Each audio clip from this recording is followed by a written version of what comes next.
Mi nombre es Beatriz Moreno. Tengo 85 años y durante toda mi vida creí que sabía diferenciar lo real de lo imaginario. Nací en un pueblo cerca de Cuenca. Me casé a los 22 años. Tuve una única hija y siempre fui una mujer práctica, con los pies en la tierra, que no creía en fantasmas ni en historias sobrenaturales. Mi fe siempre fue sencilla y directa, volcada hacia las cosas palpables de la vida. Pero lo que sucedió hace 3 años desafió cada certeza que tenía, cada creencia que construí a lo largo de 8 décadas de existencia. Esta es la historia de cómo mi hija muerta volvió para mostrarme la verdad sobre su asesinato, y de cómo una madre en duelo se transformó en una justiciera decidida a honrar la memoria de su única niña. Si me estás escuchando ahora, te pido que te quedes hasta el final de esta historia. Lo que voy a contar cambió mi vida para siempre y te hará cuestionar todo lo que crees sobre la muerte. También te pido que dejes tu comentario al final, porque necesito saber si alguien más ha pasado por algo parecido. Tu opinión y tu experiencia son importantes para mí. Cuando todo comenzó, yo vivía sola en un apartamento modesto en el centro de Valencia. Era un lugar tranquilo, con paredes gruesas que amortiguaban el ruido de la calle, y ventanas que daban a un patio interior donde a veces cantaban los pájaros por la mañana.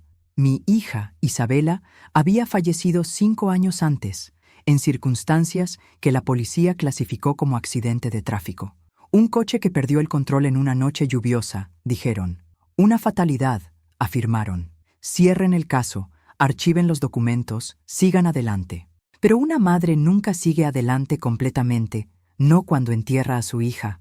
Cargamos con nuestros muertos como quien carga una maleta pesada que nunca puede dejarse de lado, ni por un instante. Isabela tenía 32 años cuando murió. Era contable en una empresa de importación y exportación, una mujer brillante que siempre tuvo un talento natural para los números y los detalles. Desde pequeña era así, organizando sus muñecas por tamaño y color, haciendo listas de sus actividades, manteniendo un diario meticuloso donde anotaba hasta lo que comía en el desayuno.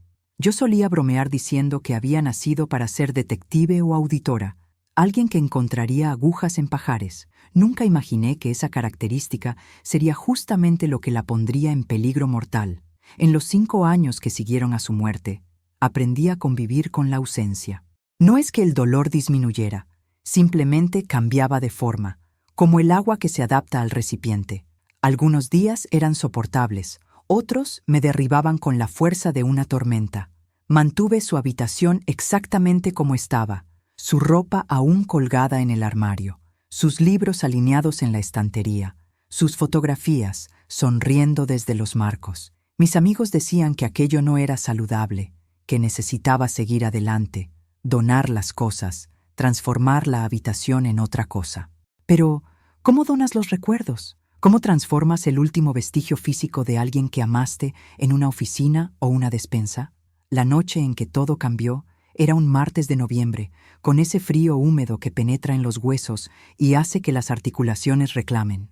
La lluvia golpeaba fuerte en las ventanas desde el anochecer y yo me había acostado temprano, después de tomar mi té de manzanilla y ver las noticias en la televisión.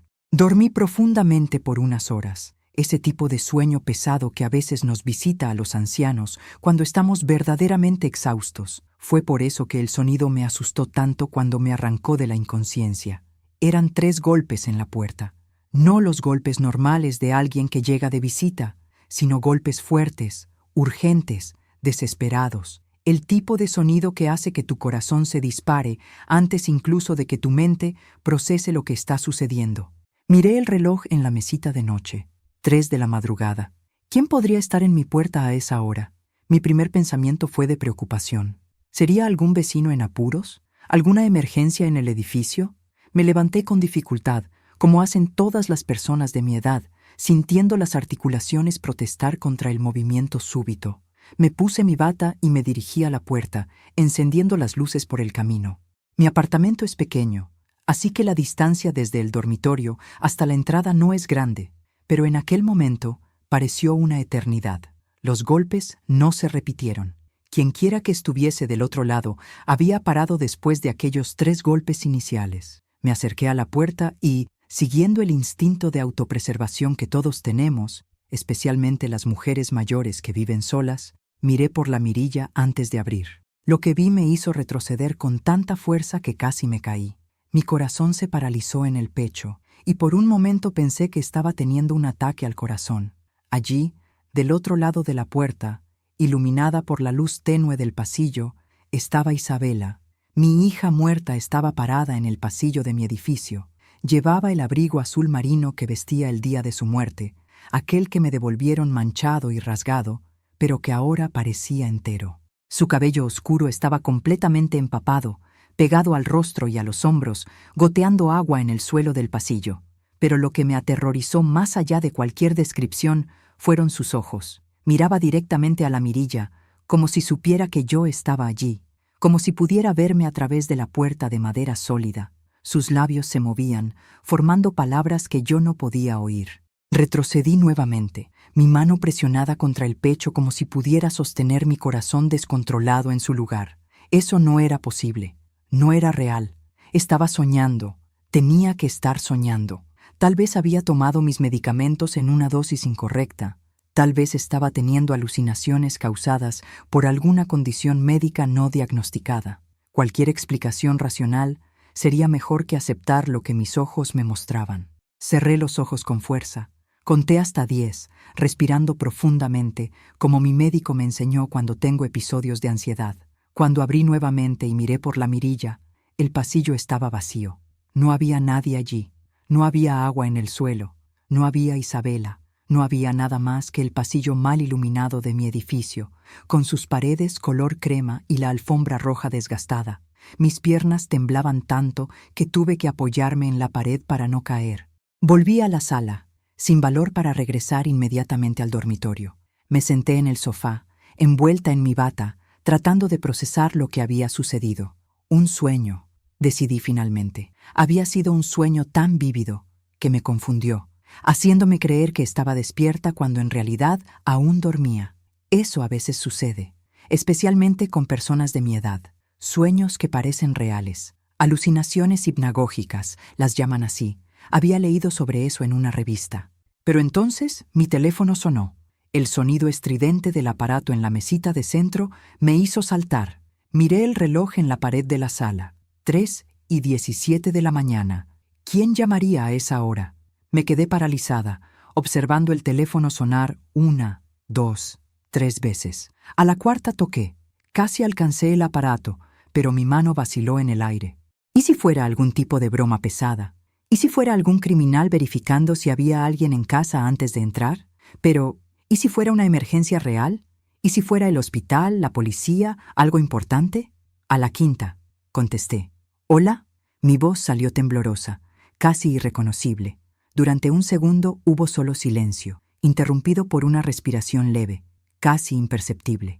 Entonces oí la voz que me perseguiría durante los siguientes días, semanas, meses. Mamá, tengo frío. Era Isabela. Era la voz de mi hija, esa voz que yo reconocería en cualquier lugar del mundo, entre millones de otras voces. El timbre, la entonación, esa leve ronquera que tenía desde niña. No era una imitación, no era una grabación distorsionada. Era ella. ¿Isabela? Susurré, las lágrimas ya corriendo por mi rostro. Hija mía, ¿eres tú?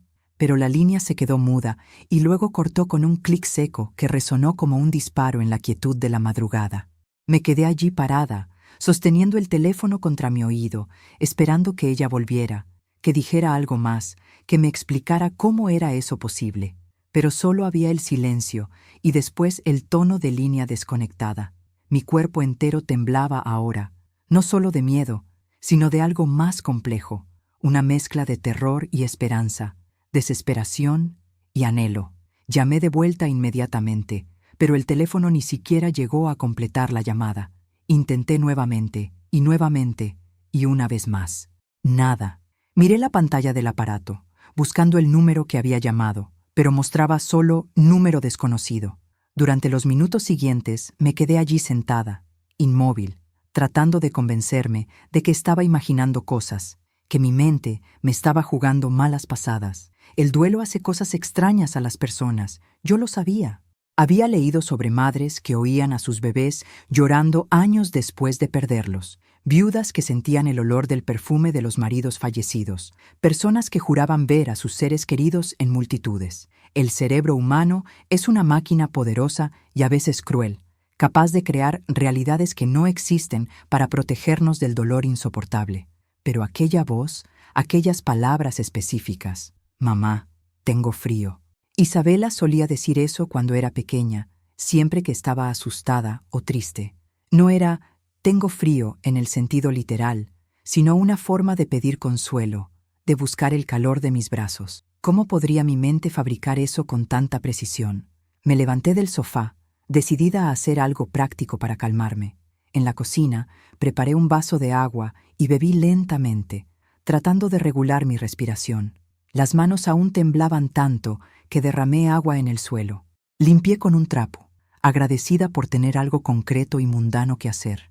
Eran casi las 4 de la mañana ahora. No tenía sentido intentar dormir de nuevo. Fue cuando oí nuevamente, viniendo de la sala, la voz. Mamá. No era alta, era casi un susurro, pero lo suficientemente clara para ser inconfundible. Solté el trapo en el fregadero y caminé lentamente de vuelta a la sala, mi corazón latiendo tan fuerte que parecía querer salir del pecho. La sala estaba exactamente como la había dejado, con solo la luz de la lámpara encendida, proyectando sombras suaves en las paredes. Pero entonces lo vi, en la ventana que daba al patio interior, en el cristal empañado por la diferencia de temperatura entre el interior caldeado y el exterior frío, había algo dibujado. Me acerqué despacio, casi con miedo de mirar directamente. En el cristal, trazado con lo que parecía ser un dedo, había un corazón. No un corazón cualquiera, sino el corazón específico que Isabela dibujaba desde que tenía 5 años de edad, con una pequeña espiral dentro y 2 ondas en la parte superior que parecían rizos de cabello. Era su firma, el símbolo que ella usaba para terminar notas, tarjetas, mensajes. Incluso se había tatuado una versión minúscula de ese corazón en la muñeca derecha. Y ahora estaba allí, en mi cristal empañado, como si hubiera sido dibujado momentos antes. Toqué el cristal con dedos temblorosos. Estaba frío y ligeramente húmedo. El dibujo era real, no era mi imaginación. Alguien o algo había trazado aquel corazón en el cristal de mi ventana. Pero, ¿cómo? Mi apartamento estaba en el 3er piso. No había forma de que alguien alcanzara la ventana por fuera, a menos que usara una escalera o estuviera volando. En aquel momento, todos mis intentos de racionalizar, de encontrar explicaciones lógicas, se derrumbaron como un castillo de naipes. Algo estaba sucediendo, algo que yo no lograba explicar con mi mente pragmática y escéptica. Mi hija, de alguna forma imposible, estaba intentando comunicarse conmigo. Y si ella se estaba comunicando, si había vuelto de donde quiera que estuviese, debía haber una razón. Los muertos no visitan a los vivos sin motivo. De eso estaba segura, incluso sin creer en fantasmas. Había algo que ella necesitaba decirme, algo lo suficientemente importante para romper las barreras entre el mundo de los vivos y de los muertos. Miré hacia la puerta de la habitación de Isabela, cerrada desde el día del funeral. Por 5 años yo había mantenido aquel cuarto como un santuario intocable, entrando solo ocasionalmente para limpiar el polvo y asegurar que todo permaneciera exactamente como ella lo había dejado. Pero ahora, por primera vez desde su muerte, sentí un impulso irresistible de abrir aquella puerta, de buscar respuestas en el único lugar que aún guardaba la esencia de mi hija. Pero no todavía, no en la oscuridad de la madrugada, no con mi corazón acelerado y mi mente confusa. Necesitaba luz del día, necesitaba claridad, necesitaba reunir valor. Volví a mi dormitorio y me acosté en la cama totalmente vestida, aún usando mi bata, observando el techo hasta que la primera luz de la mañana comenzó a filtrarse a través de las cortinas. No dormí ni un minuto. Cuando el sol finalmente salió, transformando el cielo de Valencia en tonos de rosa y dorado, me levanté y preparé café. La rutina matutina me ayudó a recuperar algún sentido de normalidad. Me duché, me vestí adecuadamente, comí una tostada, aunque no tenía apetito. Necesitaba estar en control de mí misma para lo que vendría a continuación. A las 9 de la mañana, puse la mano en el pomo de la habitación de Isabela. Mis dedos vacilaron allí por un largo momento.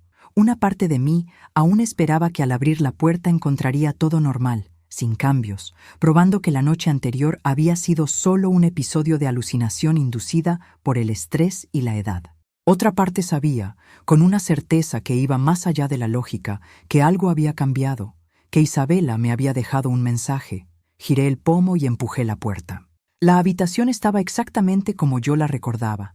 La cama individual perfectamente hecha con la colcha floreada que ella había elegido a los 16 años, el escritorio junto a la ventana donde pasaba horas estudiando y trabajando, los estantes llenos de libros sobre contabilidad, economía y algunas novelas que le gustaba leer para relajarse.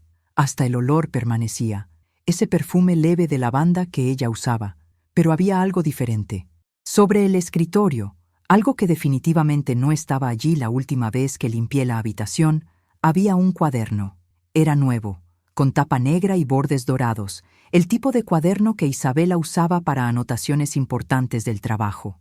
Me acerqué lentamente, casi con miedo de tocarlo.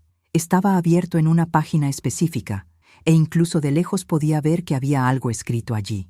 Con manos temblorosas, tomé el cuaderno y comencé a leer. La letra era de Isabela. Sin lugar a dudas, aquella caligrafía pequeña y precisa, ligeramente inclinada hacia la derecha, con las I perfectamente punteadas y las T cruzadas con líneas rectas. Era imposible imitar aquella letra con tanta perfección. Yo reconocería la escritura de mi hija en cualquier lugar. «Mamá», comenzaba la carta, y mis ojos ya se llenaban de lágrimas antes incluso de leer la segunda palabra. «Si estás leyendo esto, entonces logré llegar hasta ti.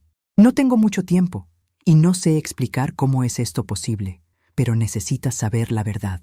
Mi muerte no fue un accidente. Tuve que sentarme en la cama de Isabela para continuar leyendo. Mis piernas simplemente no me sostenían más. La carta continuaba con una caligrafía cada vez más apresurada, como si hubiera sido escrita con prisas por alguien que temía no tener tiempo suficiente. En las semanas antes de morir, descubrí algo en el trabajo. La empresa estaba involucrada en actividades ilegales, lavado de dinero, corrupción, cosas mucho peores de lo que yo podría imaginar. Yo tenía pruebas, documentos, registros financieros que mostraban todo. Guardé copias en un lugar seguro, pero ellos descubrieron que yo sabía. Comenzaron a seguirme. Tenía miedo, tanto miedo, pero no podía contárselo a nadie sin estar segura de que las pruebas estarían a salvo. Mi visión se nubló por las lágrimas, pero me obligué a seguir leyendo. Cada palabra era como una puñalada en el corazón, revelando que mi hija había pasado sus últimos días aterrorizada, sola, sin poder contar con la única persona que haría cualquier cosa para protegerla. Esa noche, la noche que llamaron accidente, yo estaba huyendo de ellos. No fue el conductor quien perdió el control. Ellos me sacaron de la carretera. Fue deliberado, fue un asesinato. Y creen que las pruebas murieron conmigo, pero no murieron. Mamá, tienes que encontrar esas pruebas. Tienes que exponer la verdad. No dejes que mi muerte sea en vano. No dejes que sigan haciendo daño a otras personas. La carta terminaba abruptamente, sin firma, como si Isabela, o lo que fuera que estaba escribiendo a través de ella, se hubiera quedado sin tiempo o energía para continuar.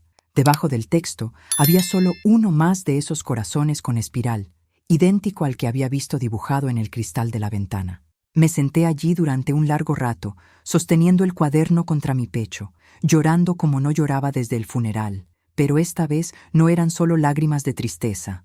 Había rabia allí también, una furia ardiente que quemaba en mis venas como fuego líquido. Mi hija había sido asesinada. No fue un accidente aleatorio, no fue el destino cruel, no fue uno de esos cosas que pasan que la gente dice para consolar a los dolientes. Fue un crimen deliberado cometido por personas que pensaron que podían silenciarla, que podían borrar su existencia como si ella no importara, como si su vida no tuviera valor. Pero ellos subestimaron dos cosas: la determinación de una hija muerta y la furia de una madre en duelo. Me limpié la cara y tomé el teléfono. Necesitaba ayuda. No podría hacer esto sola. La primera persona que me vino a la mente fue Rocío Delgado, una mujer que había sido la mejor amiga de Isabela desde los tiempos de la escuela. Se habían alejado un poco en los últimos años antes de la muerte de Isabela, principalmente porque Rocío se había mudado a Barcelona, pero yo sabía que a ella todavía le importaba profundamente mi hija. En el funeral, Rocío había llorado tanto como yo, abrazándome y prometiendo que estaría allí para lo que necesitara. Era hora de cobrar esa promesa. Rocío contestó al tercer tono, su voz soñolienta revelando que la había despertado. Le pedí disculpas por la hora, pero le expliqué que era urgente. No entré en detalles por teléfono. Algunas cosas son demasiado imposibles, demasiado absurdas para ser explicadas en una llamada. Solo dije que había descubierto algo importante sobre la muerte de Isabela y necesitaba su ayuda. Ella no dudó ni un segundo, prometiendo tomar el primer tren a Valencia. Mientras esperaba la llegada de Rocío, releí la carta varias veces, buscando pistas sobre dónde Isabela podría haber escondido las pruebas que mencionaba. Un lugar seguro, había escrito. ¿Pero dónde? No estaba en casa, eso era seguro. Yo había revisado cada rincón del apartamento en los meses posteriores a su muerte, buscando recuerdos, pedazos de ella.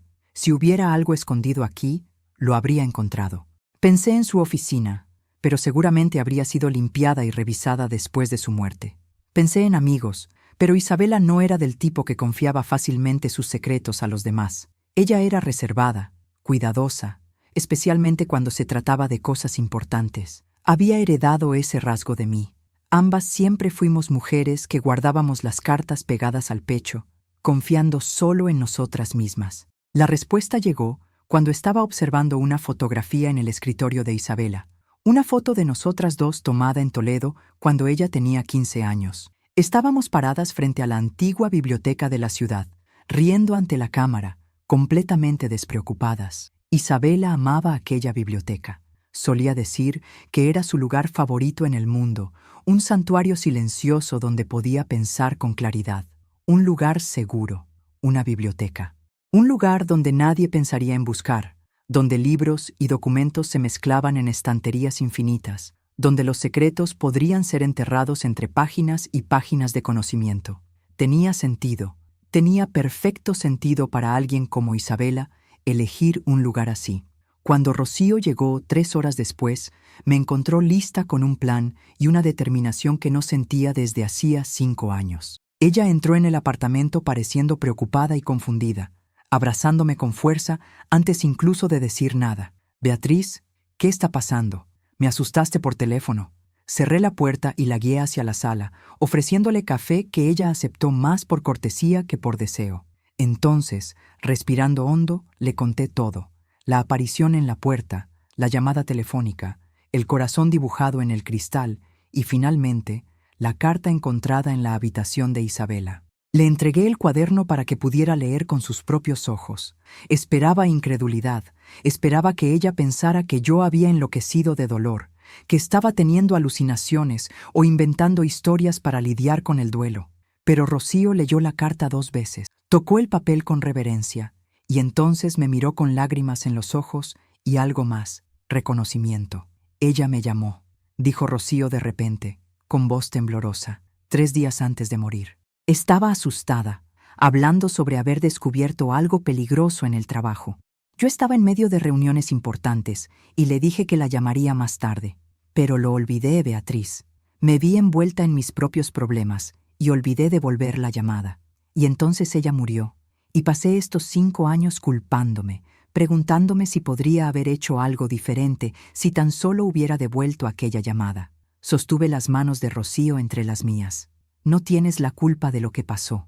Ninguna de nosotras la tiene. Pero ahora tenemos la oportunidad de hacer algo al respecto».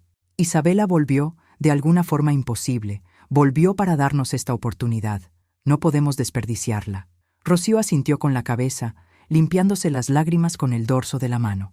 «¿Qué tenemos que hacer?» Le expliqué mi teoría sobre la biblioteca de Toledo y mi plan de buscar cualquier cosa que Isabela pudiera haber dejado allí. Rocío inmediatamente comenzó a cuestionar la logística. ¿Qué biblioteca exactamente? ¿Cómo buscaríamos? ¿Qué haríamos si encontrábamos algo? Pero antes de que pudiéramos desarrollar un plan concreto, mi teléfono sonó nuevamente. Esta vez era un número identificado, un móvil que yo no reconocía. Contesté vacilante, poniendo el altavoz para que Rocío pudiera oír. «¿Hola, señora Moreno?» Una voz masculina, joven, nerviosa. «Mi nombre es Víctor Santana. Yo era novio de Isabela. Bueno, exnovio. Terminamos unos meses antes de que ella falleciera. Recordaba vagamente a Víctor. Isabela había mencionado estar saliendo con alguien de la empresa, pero no duraron mucho y ella nunca lo había traído para conocerme. Según ella, él era celoso y controlador, razones por las cuales terminaron la relación. ¿Cómo consiguió mi número?, pregunté, desconfiada. Está en la agenda del móvil de Isabela. Yo mantuve su teléfono. Sé que suena extraño, pero no conseguía deshacerme de él. Y anoche, el teléfono llamó solo. Simplemente se encendió y mostró un mensaje para llamarla a usted. No había nadie del otro lado cuando contesté, solo un mensaje de texto con su número. Rocío y yo intercambiamos miradas. Era Isabela nuevamente, orquestando eventos desde el más allá, reuniendo las piezas necesarias para exponer la verdad sobre su muerte. ¿Por qué me está llamando?, pregunté, todavía cautelosa. Víctor dudó, y podía escuchar su respiración irregular, como si estuviera luchando para encontrar valor. Porque necesito contar algo que debería haber contado hace 5 años, pero tenía demasiado miedo. Isabela, ella estaba investigando irregularidades en la empresa. Descubrió un esquema de lavado de dinero que involucraba a los ejecutivos más altos, incluyendo a mi tío, que era su jefe directo. Ella me mostró algunos documentos, pidió mi opinión porque yo trabajaba en el departamento legal, pero yo fui un cobarde. Le dije que olvidara aquello, que era peligroso, que ella debería simplemente mantener la cabeza baja. Y entonces, presioné cuando él dejó de hablar. Entonces ella fue a la policía, o al menos lo intentó, pero mi tío tenía contactos allí, gente a la que pagaba para mantener las cosas tranquilas. Isabela me llamó la noche que murió. Dijo que la estaban siguiendo, que tenía miedo. Yo le dije que estaba siendo paranoica. Pero no lo estaba, ¿verdad? La mataron, señora Moreno. Mi tío y sus socios la mataron porque ella sabía demasiado. Sentí mis uñas clavarse en las palmas de mis manos, la rabia casi asfixiándome. ¿Y usted se quedó callado durante todo este tiempo? Tenía miedo, susurró él. Miedo de ser el siguiente, miedo de que nadie me creyera sin pruebas. Pero si su teléfono llamó solo, si hay algo sobrenatural sucediendo, entonces tal vez sea mi oportunidad de finalmente hacer lo correcto. Puedo ayudarlas, puedo contar lo que sé. Necesito hacer esto. Por ella, por su memoria. Rocío se inclinó hacia el teléfono. Isabela guardó pruebas en algún lugar. ¿Sabes dónde podría haber escondido documentos importantes? Víctor se quedó en silencio por un momento pensando. Ella tenía una caja de seguridad en un banco en Madrid. Nunca me dijo qué guardaba allí, pero mencionó una vez que era su plan B en caso de que algo saliera mal. El banco es el Banco Nacional, la sucursal cerca de la Puerta del Sol. Finalmente teníamos una pista concreta, un camino a seguir. Agradecí a Víctor y colgué, mi mente ya trabajando en los próximos pasos. Madrid no estaba lejos de Valencia. Podríamos estar allí en unas horas, pero había un problema. ¿Cómo vamos a acceder a la caja de seguridad?, preguntó Rocío, vocalizando exactamente mi preocupación. Necesitaríamos la llave, los documentos de Isabela, autorización legal. Miré hacia la habitación de Isabela y sentí una certeza extraña establecerse sobre mí, como si una mano invisible estuviera guiando mis pensamientos. Vamos a encontrar una manera. Isabela no nos trajo hasta aquí para fallar ahora, y yo tenía razón. Esa tarde, mientras revisaba las pertenencias de Isabela una vez más, esta vez con un propósito específico, encontré una pequeña llave escondida dentro de un libro sobre auditoría forense que había sido uno de sus favoritos. La llave estaba atrapada entre las páginas de un capítulo sobre descubrir fraudes corporativos, un mensaje claro de Isabela, incluso después de muerta. Junto con la llave había una nota adhesiva amarilla con un número escrito en su letra, un número de caja. Ella había dejado el camino marcado para mí, sabiendo que yo, eventualmente, necesitaría encontrarlo. Mi hija inteligente, siempre pensando por adelantado, siempre preparada.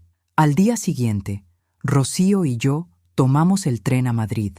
El viaje duró cerca de 1 hora y media, tiempo que pasamos en silencio, cada una absorta en sus propios pensamientos. Yo observaba el paisaje español pasar por la ventana, los campos dorados, los pequeños pueblos, las montañas a lo lejos, y pensaba en Isabela, imaginando cómo debía haber sido su vida en aquellas últimas semanas, sabiendo que estaba en peligro, cargando sola el peso de un secreto mortal. El Banco Nacional era un edificio imponente de piedra clara, con columnas griegas en la fachada y grandes puertas de bronce. Entramos con la confianza de personas que saben exactamente lo que están haciendo, aunque por dentro yo estuviera temblando. Me acerqué al mostrador de atención y expliqué que necesitaba acceder a la caja de seguridad de mi hija fallecida. Mostré el certificado de defunción, mi documento de identidad y el poder notarial que yo había obtenido años atrás como única heredera de Isabela. El empleado, un hombre más joven con gafas de montura gruesa, dudó. Este tipo de situación claramente no era rutinaria. Nos pidió que esperáramos mientras consultaba a su supervisor.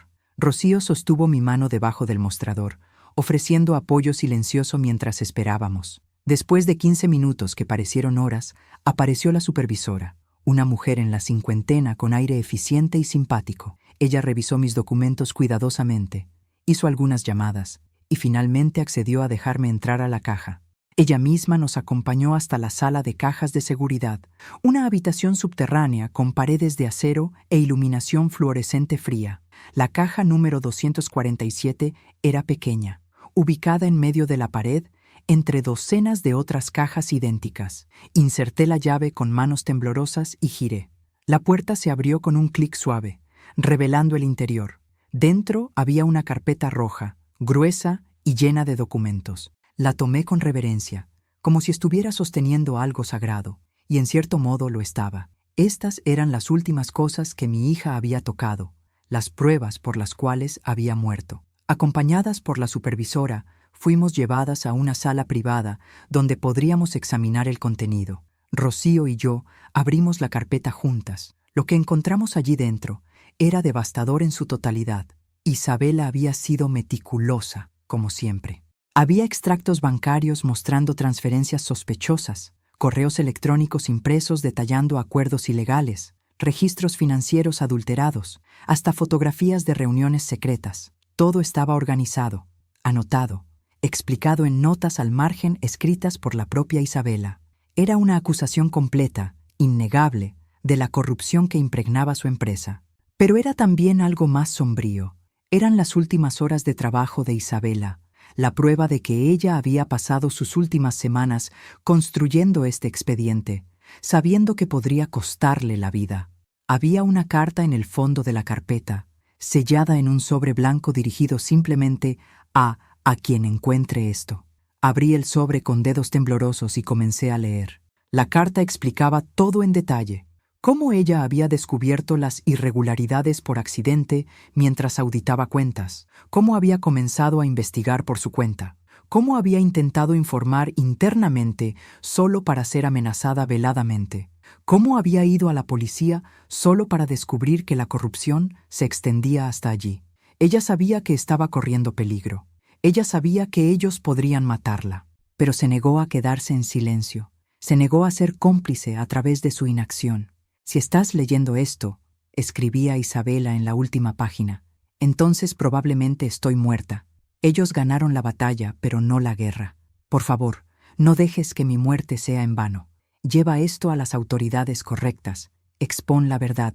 Haz justicia no solo por mí, sino por todas las otras víctimas de esta corrupción, todas las personas cuyas vidas fueron destruidas por la codicia de estos hombres. Lloré entonces, abiertamente, sin vergüenza, en la sala privada del banco. Rocío lloró conmigo, abrazándome mientras sollozábamos juntas, lamentando la pérdida de una mujer demasiado buena para este mundo, demasiado valiente para su propia seguridad. Cuando finalmente nos recompusimos, sabíamos lo que teníamos que hacer. Sacamos copias de todos los documentos en el banco, guardamos los originales de vuelta en la caja por seguridad y partimos para encontrar a alguien en quien pudiéramos confiar en la policía. ¿Pero quién? Si los contactos de Isabela en la fuerza habían sido comprometidos, ¿cómo podríamos saber en quién confiar? La respuesta llegó de forma inesperada. Mientras esperábamos un taxi fuera del banco, una mujer se acercó a nosotras. Era joven, tal vez a principios de los 30, vistiendo vaqueros y una chaqueta de cuero, con cabello corto y ojos atentos que rápidamente nos evaluaron a ambas. ¿Son ustedes Beatriz Moreno y Rocío Delgado?, preguntó ella, mostrando brevemente una identificación. Soy la inspectora Laura Fernández, de la División de Delitos Financieros. Tenemos que hablar. Mi primer instinto fue retroceder, desconfiada. ¿Cómo sabía nuestros nombres? ¿Por qué nos estaba siguiendo? Pero entonces ella dijo algo que cambió todo. Isabela Moreno me contactó 3 días antes de morir. Ella me envió un mensaje encriptado diciendo que tenía pruebas de corrupción corporativa masiva y necesitaba a alguien en quien pudiera confiar fuera de los canales normales. Concerté una cita con ella, pero murió antes de que pudiéramos encontrarnos. Pasé estos 5 años investigando por mi cuenta, tratando de encontrar las pruebas que ella mencionó. Y ahora ustedes aparecen, accediendo a su caja de seguridad. No es coincidencia. Así que díganme, ¿encontraron algo? Rocío y yo nos miramos. Mi hija había pensado en todo. Tenía planes de contingencia incluso más allá de su muerte. Laura Fernández podría ser la aliada que necesitábamos. Decidimos confiar en ella. ¿Qué opción teníamos? Nos sentamos en una cafetería cercana y le mostramos todo. La carta, los documentos, toda la historia de cómo habíamos llegado hasta allí. Deliberadamente, omití las partes sobre apariciones sobrenaturales y mensajes del más allá. Algunas cosas eran simplemente demasiado imposibles para explicárselas a una policía, incluso a una que pareciera querer ayudar genuinamente. Laura estudió los documentos con creciente excitación, sus ojos brillando a medida que pasaba las páginas. Esto es increíble. Esto es exactamente lo que necesitamos para desmantelar toda esta operación. Isabela era brillante. Documentó todo con precisión forense. ¿Qué hacemos ahora?, pregunté. Laura cerró la carpeta cuidadosamente. Ahora construimos un caso que sea indiscutible. Necesitamos más testigos además de Víctor Santana. Necesitamos evidencias adicionales que corroboren lo que hay aquí. Y necesitamos hacerlo discretamente porque si las personas equivocadas descubren lo que estamos haciendo, ustedes estarán en peligro. Ella no estaba exagerando. En los días que siguieron, mientras Laura trabajaba para construir el caso, cosas extrañas comenzaron a suceder. Mi apartamento fue invadido una noche cuando yo estaba visitando a Rocío, aunque no robaron nada. Solo lo revolvieron todo, como si alguien estuviera buscando algo. Recibí llamadas telefónicas amenazantes de números bloqueados, voces distorsionadas diciendo que dejara el pasado enterrado o sufriera las consecuencias. Pero yo ya no estaba asustada. La rabia había quemado todo el miedo. Esas personas me habían quitado a mi hija, y ahora pensaban que podrían intimidarme para que guardara silencio. No sabían con quién estaban tratando. No sabían la fuerza que existe en una madre que ya lo ha perdido todo, que no tiene nada más que perder, que no será silenciada. Laura consiguió protección policial para mí y para Rocío, oficiales discretos que se mantenían a distancia pero siempre vigilantes. Mientras tanto, ella convocó a Víctor para declarar formalmente, garantizando su seguridad a cambio de su testimonio. Otros empleados de la empresa de Isabela comenzaron a aparecer también, una vez que supieron que alguien estaba finalmente tomando las acusaciones en serio.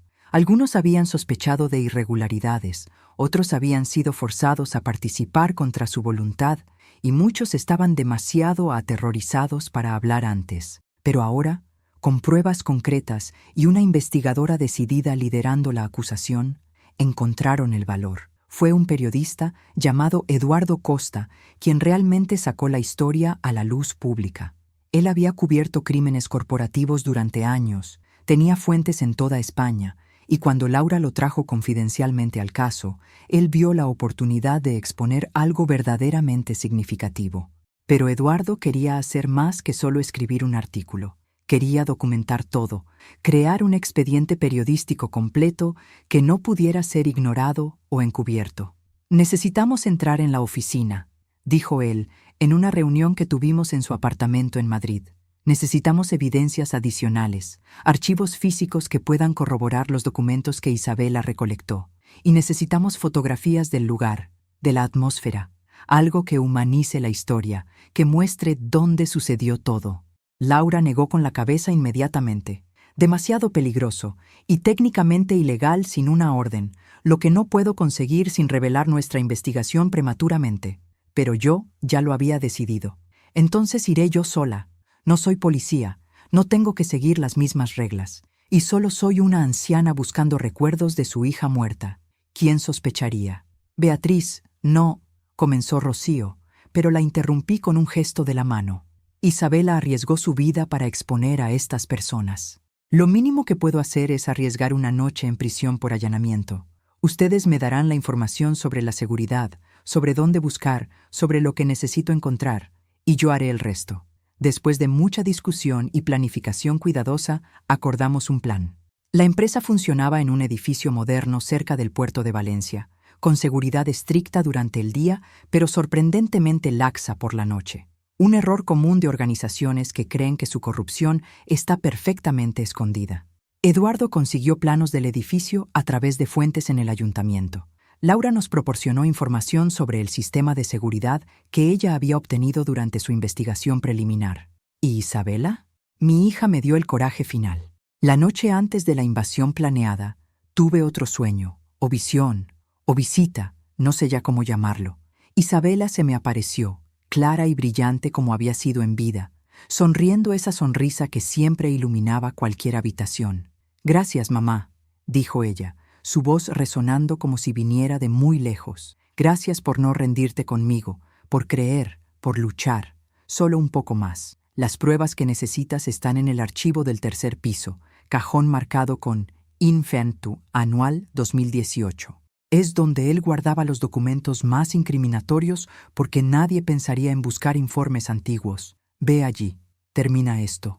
Desperté con las mejillas mojadas de lágrimas, pero el corazón lleno de determinación. Era jueves, el día que habíamos elegido porque había menos guardias de seguridad los fines de semana y la gente tendía a salir más temprano los jueves por la noche. A las 10 de la noche, Rocío me dejó a 2 cuadras del edificio.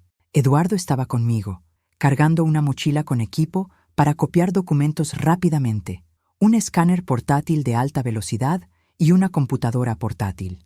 Laura estaba en un coche aparcado cerca, monitoreando las frecuencias de radio de la seguridad, lista para avisarnos si algo salía mal. La entrada fue sorprendentemente fácil. Eduardo había hecho contactos con un empleado de limpieza descontento que nos proporcionó una tarjeta de acceso temporal. Entramos por el estacionamiento, subimos por las escaleras de servicio para evitar cámaras en los ascensores y llegamos al tercer piso sin incidentes. El pasillo estaba oscuro, iluminado solo por las luces de emergencia y el brillo naranja de las luces de la calle filtrado por las ventanas. Las oficinas estaban dispuestas en cubículos abiertos en el centro, con despachos privados alrededor del perímetro. El despacho que había pertenecido al jefe de Isabela, Domingo Herrera, era uno de los más grandes, con puertas de vidrio y una placa discreta con su nombre. Eduardo trabajó en la cerradura por unos segundos. Tenía habilidades sorprendentes para un periodista, pero no pregunté dónde las había aprendido, y estábamos dentro. El despacho estaba lujosamente decorado con muebles caros y arte moderno en las paredes. Una estantería de archivo estaba contra una pared, exactamente donde Isabela había dicho en el sueño. Encontré el cajón marcado Infa Anual 2018 y lo abrí. Dentro había docenas de carpetas, cada una meticulosamente etiquetada.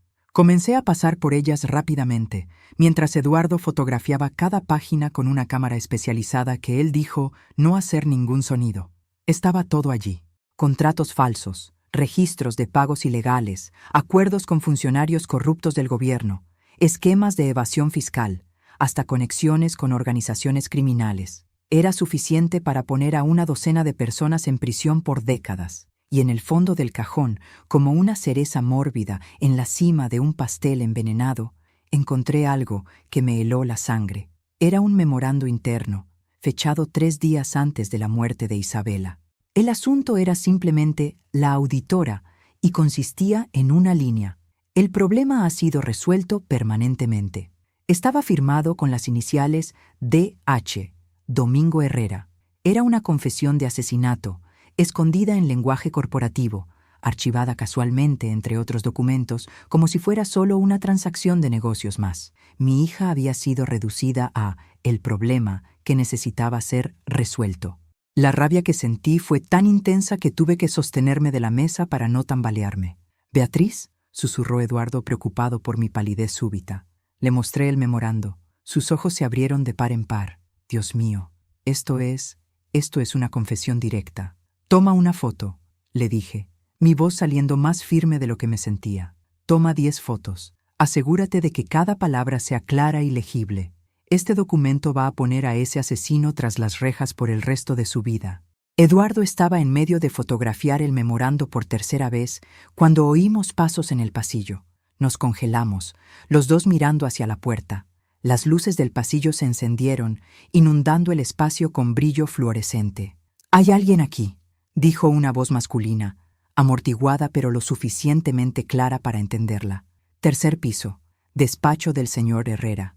«¡Mierda!», susurró Eduardo, ya guardando su cámara y cerrando los cajones. «Tenemos que salir. Ahora». Pero era demasiado tarde. La puerta del despacho se abrió y un guardia de seguridad entró, seguido por otro. Eran hombres grandes, intimidantes, del tipo contratado más por la fuerza física que por la inteligencia. Parecieron genuinamente sorprendidos al encontrar a una señora anciana y a un hombre con gafas en lugar de ladrones profesionales. «¿Qué están haciendo aquí?», exigió el primer guardia, ya tomando su radio. Pero antes de que pudiera llamar refuerzos, otra voz habló desde la puerta. «Yo puedo responder eso». Era Laura, mostrando su placa. «Inspectora Laura Fernández, División de Delitos Financieros. Estas personas están bajo mi supervisión como parte de una investigación oficial. Y ustedes dos acaban de interrumpir una operación policial en curso». Aquello era una mentira total. Laura no tenía autoridad para conducir una operación clandestina sin aprobación superior, y ciertamente no podía reclutar civiles legalmente. Pero lo dijo con tal autoridad, con tal confianza, que los guardias dudaron. «Necesitamos llamar al señor Herrera», dijo el segundo guardia, menos convencido. «Háganlo», dijo Laura con calma. «Y cuando lo hagan, díganle que la policía está en su edificio ejecutando una orden de registro». «Oh, esperen, todavía no tenemos la orden. Lleguen mañana por la mañana para eso. Pero ya tenemos pruebas suficientes para un arresto. De hecho», miró su reloj de manera teatral, «probablemente está siendo arrestado en este exacto momento en su casa». Eso también era mentira, pero funcionó. Los guardias quedaron lo suficientemente confundidos como para bajar la guardia, y en ese momento, Eduardo y yo pasamos rápidamente por su lado y salimos al pasillo. Laura nos siguió, manteniéndose entre nosotros y los guardias, su mano flotando sobre la funda en su cadera en un gesto que claramente decía: «No me pongan a prueba». Bajamos las escaleras corriendo. Bueno, Eduardo y Laura corrieron. Yo bajé lo más rápido que mis piernas de 85 años permitían, y salimos a la noche. Rocío estaba esperando en el coche, motor encendido, y partimos antes de que alguien pudiera detenernos. No fue hasta que estuvimos a kilómetros de distancia, estacionados en una gasolinera desierta en la periferia de Valencia, que comenzamos a procesar lo que había sucedido. Eduardo se estaba riendo histéricamente, la adrenalina aún corriendo por sus venas. Rocío estaba furiosa, gritándome por haber corrido tal riesgo. Laura estaba al teléfono, haciendo llamadas urgentes, poniendo en marcha la verdadera operación policial ahora que habíamos sido expuestos. ¿Y yo? Yo me sentía viva por primera vez en 5 años, temblando, asustada, pero vibrando con un propósito. Lo había hecho. Había obtenido las pruebas que Isabela necesitaba que yo encontrara. Había honrado su memoria de la única manera que importaba, continuando su lucha. En las 72 horas siguientes, todo sucedió en un borrón. Laura, arriesgando su carrera, llevó las pruebas directamente al fiscal general, saltándose toda la cadena de mando que podría haber estado comprometida. El fiscal, un hombre de principios llamado Antonio Silva, reconoció inmediatamente la gravedad de lo que se estaba presentando. Se emitieron órdenes, se hicieron arrestos. Domingo Herrera fue puesto bajo custodia en su mansión en Madrid a las 6 de la mañana del viernes. Otros 5 ejecutivos de la empresa fueron arrestados el mismo día. En los días siguientes, la red se expandió. Funcionarios del gobierno que habían sido sobornados, policías que habían encubierto las actividades, hasta miembros de organizaciones criminales que habían lavado dinero a través de la empresa.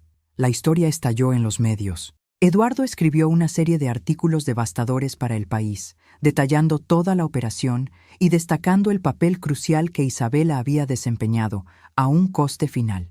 Mi hija muerta se convirtió en una heroína, su fotografía apareciendo en portadas de revistas. su nombre siendo invocado en debates sobre transparencia corporativa y protección de denunciantes. El juicio fue un circo mediático. Yo estaba allí todos los días, sentada en la primera fila, usando el collar de perlas que Isabela me había regalado en mi 70º cumpleaños. Quería que Domingo Herrera me viera. Quería que todos los días, al entrar en la sala del tribunal, él tuviera que encarar a la madre de la mujer que él había asesinado. Quería ser un recordatorio constante y vivo de que su víctima había dejado atrás personas que la amaban, que no habían olvidado, que no habían dejado de luchar. El abogado defensor intentó todas las tácticas, cuestionó la validez de las pruebas, alegó que los documentos habían sido obtenidos ilegalmente, intentó pintar a Isabela como una empleada descontenta que estaba inventando acusaciones. Pero las pruebas eran demasiado abrumadoras, los testigos demasiado numerosos. Víctor testificó, temblando pero firme. Otros empleados testificaron. Hasta algunos de los contadores contratados por la empresa dieron un paso al frente, admitiendo su participación renuente en el esquema. Y entonces llegó el memorando. Aquella única línea. El problema ha sido resuelto permanentemente, proyectada en la pantalla para que toda la sala del tribunal pudiera verla. El fiscal la leyó en voz alta, pausando dramáticamente entre cada palabra. «Damas y caballeros del jurado», dijo él, su voz resonando en el silencio de la sala. «Este no es el lenguaje de un hombre de negocios lidiando con un problema corporativo. Este es el lenguaje de un asesino ordenando un golpe. El problema era Isabela Moreno, una mujer de 32 años con una vida entera por delante. Resuelto permanentemente significa asesinato. Y estas iniciales, DH, pertenecen al hombre sentado allí», señaló a Domingo Herrera, que estaba pálido y sudado en su silla. El jurado tardó solo 4 horas en devolver un veredicto: culpable de todos los cargos, conspiración, fraude financiero, lavado de dinero y, lo más importante, asesinato en primer grado. La sala del tribunal estalló en reacciones. Oí a Rocío sollozar a mi lado, sintiendo sus brazos abrazarme. Pero yo no lloré, no todavía. Mantuve mis ojos fijos en Domingo Herrera mientras era esposado y llevado, queriendo que ese momento quedara grabado en su memoria para siempre.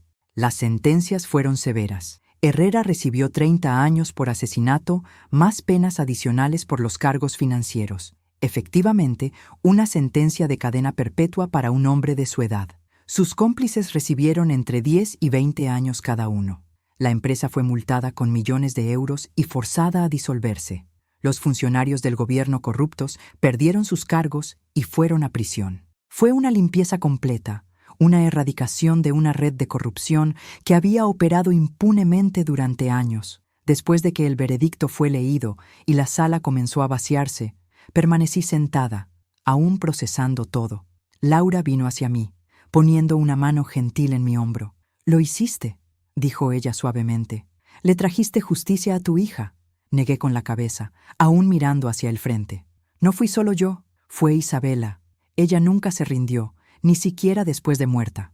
Ella volvió a mí de alguna forma imposible y me mostró el camino. Todo lo que hice fue seguir sus instrucciones». Laura no comentó sobre la parte sobrenatural. Ella era demasiado inteligente para descartar completamente cosas que no entendía. «¿Qué vas a hacer ahora?», era una buena pregunta. Durante meses mi vida había sido consumida por esta búsqueda de justicia. Ahora que había terminado, ¿qué quedaba para mí? Tenía 85 años, una viuda sin más familia directa, viviendo sola en un apartamento en Valencia. ¿Cuál era mi propósito ahora que la misión estaba completa? «Voy a vivir», respondí finalmente. «Voy a vivir lo suficiente por las dos, por mí y por Isabela. Voy a contar su historia a quien la escuche, para que su sacrificio no sea olvidado, y me aseguraré de que ninguna otra madre tenga que pasar por lo que pasé yo». Y fue exactamente eso lo que hice. En los años que siguieron, me convertí en defensora de los derechos de los denunciantes, trabajando con organizaciones que protegen a personas que exponen la corrupción corporativa. Cuento la historia de Isabela en conferencias, en escuelas, en cualquier lugar que me invite. Su nombre se convirtió en sinónimo de coraje e integridad. Se aprobó una ley en su honor, fortaleciendo las protecciones para personas que reportan irregularidades corporativas. ¿Y las visitas sobrenaturales? Pararon después del veredicto. Aquella última noche, después de que todo hubo terminado, tuve un último sueño con Isabela. Ella apareció bañada en luz dorada, radiante y en paz, sonriendo esa sonrisa que siempre iluminaba mi vida. «Gracias, mamá», dijo ella, su voz clara como una campana. «Ahora puedo descansar. Ahora puedo irme sabiendo que la verdad fue revelada, que se hizo justicia, que mi vida significó algo. Te amo, siempre te amé, siempre te amaré. Te amo también, hija mía», susurré a través de las lágrimas. «Vete en paz, ve a descansar. Voy a estar bien, prometo que voy a estar bien». Y entonces ella desapareció, disolviéndose en la luz dorada que gradualmente se desvaneció hasta no haber nada más que la habitación oscura y el sonido suave de la lluvia contra la ventana. Pero esta vez no había tristeza, solo una sensación profunda de plenitud, de ciclos cerrándose, de almas encontrando paz. Hoy tengo 88 años. Mi cabello es completamente blanco ahora. Mis manos tiemblan cuando hago mi café por la mañana y necesito un bastón para caminatas largas, pero mi mente está clara y mi propósito permanece firme. Aún vivo en el mismo apartamento en Valencia. Aún mantengo la habitación de Isabela como un memorial, pero ahora hay algo más allí. Un pequeño altar con su fotografía, rodeada por cartas de agradecimiento de personas cuyas vidas fueron cambiadas por su coraje, por su negativa a guardar silencio ante la injusticia. Rocío me visita regularmente y nos hemos vuelto más cercanas que hermanas a través de esta experiencia compartida. Laura también visita cuando puede, trayendo historias de otros casos que ella resolvió, otras corrupciones que expuso. Eduardo escribió un libro sobre toda la saga, que se convirtió en un bestseller y fue transformado en un documental premiado. Hasta Víctor vino a verme una vez, años después, con lágrimas en los ojos, agradeciendo por haberle dado la oportunidad de finalmente hacer lo correcto, de honrar la memoria de Isabela de la única manera que importaba. La gente frecuentemente me pregunta si realmente creo que mi hija muerta volvió para visitarme, si realmente pienso que los fantasmas y los espíritus son reales. Mi respuesta es siempre la misma. No sé qué fue real y qué fue mi mente lidiando con el duelo de maneras extraordinarias. No sé si Isabela realmente volvió de entre los muertos o si fue mi propia intuición, mi conocimiento subconsciente de ella, manifestándose de maneras que yo pudiera comprender y seguir. Lo que sé es esto: una madre conoce a su hija y algo, sea espíritu, memoria o simplemente amor que trasciende incluso la muerte, me guió hasta la verdad. Algo me dio fuerza cuando estaba lista para rendirme, me dio valor cuando estaba aterrorizada, me dio propósito cuando estaba perdida. Y gracias a eso, un asesino está en prisión, una red de corrupción fue desmantelada, y mi hija puede finalmente descansar en paz. Ustedes que me están escuchando ahora, dejen su comentario. Cuéntenme sus historias, compartan sus experiencias. ¿Alguna vez han sentido la presencia de alguien a quien perdieron? ¿Alguna vez fueron guiados por algo que no logran explicar? ¿Alguna vez encontraron justicia cuando todos dijeron que era imposible? Porque al final, no importa si creemos en fantasmas o no, en la vida después de la muerte o no, en milagros o no. Lo que importa es que creemos en el amor, amor que persiste más allá de la muerte, amor que nos da fuerza para luchar cuando todo parece perdido, amor que transforma víctimas en luchadores y duelo en propósito. La historia de Isabela es mi historia, es nuestra historia. Y mientras yo viva, mientras haya aliento en mi cuerpo y pensamientos en mi mente, voy a seguir contándola. Porque algunas historias necesitan ser contadas, algunas voces necesitan ser oídas, y algunos espíritus, sean reales o solo ecos de amor en nuestros corazones, merecen ser honrados. Mi hija fue asesinada por exponer la verdad, pero al final, la verdad prevaleció. Y donde quiera que Isabela esté ahora, en el cielo, en otro plano de existencia, o simplemente viviendo para siempre en mis corazones y recuerdos, espero que ella sepa que su madre mantuvo la promesa. Luché por ella, la honré, y me aseguré de que su sacrificio significara algo. Esta es mi historia, esta es la historia de ella, esta es nuestra historia, y ahora es suya también. Llévenla con ustedes. Recuerden a Isabela Moreno, que eligió la verdad sobre la seguridad, la justicia sobre el silencio, y que incluso en la muerte encontró una manera de asegurar que su voz fuera oída. Por favor, dejen su comentario, Compartan esta historia, porque mientras sea contada, mientras sea recordada, Isabela vivirá. Y su mensaje, de que ninguna corrupción es demasiado grande para ser desafiada, ningún mal demasiado poderoso para ser expuesto, y ninguna muerte capaz de silenciar completamente una voz que se niega a estar quieta, continuará resonando. Gracias por escuchar la historia de esta anciana. Gracias por honrar a mi hija con su atención. Y si conocen a alguien que necesite oír que vale la pena luchar por la verdad, que vale la pena permanecer íntegro incluso cuando es peligroso, compartan esto con ellos, porque al final, todo lo que tenemos es los unos a los otros, las historias que contamos y el amor que nos negamos a dejar morir, hasta que nos encontremos de nuevo. Beatriz Moreno, Valencia, España.